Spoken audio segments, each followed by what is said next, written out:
Edgar Vrolijk, que estava presidente do parlamento nos últimos 2 anos aqui, dia mais agora elegi como presidente para o parlamento para o seguinte ano, 2023-2024.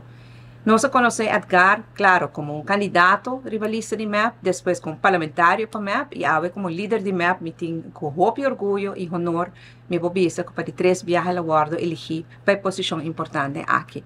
Nós conhecemos como uma pessoa que está dedicada a seus hobbies na sua família, na seu bairro, na seu deporte, mas nós conhecemos Edgar diferente como presidente do parlamento. Maneira Edgar, como tu gente conhece, agora que nada, ela põe ordem, ela põe disciplina, e está trazendo o parlamento na nível que o povo de Aruba está desejando para mirar o parlamento aqui. Então, pessoa que pode dialogar, cultura banda, é na favor do governo, é contra o governo, mas é uma pessoa também que sabe também que hora está uma discussão para pôr ordem no caminho que tem que ter.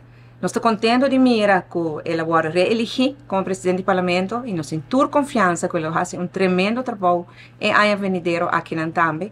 E é aqui tem que é hobby particular, mas tem que nós também trabalhar mais sobre a independização do parlamento.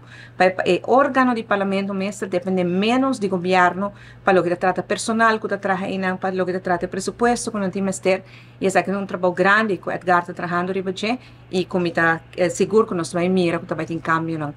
Também outra coisa que está cerca de seu coração, que temos o ombudsman, nós mira que ele chega assim a lei que ele agora publica. Para uma vacatura que a Aruba está buscando um ombudsman, isso também é algo que Edgar apone hobby de seu tempo e energia dentro. Edgar, para bem, de nome do Partido Movimento Eleitoral do Pueblo, de nome de inteira grande família, de MEP, para bem com a reeleição aqui, hobby sabedoria, hobby êxito de ano venidero.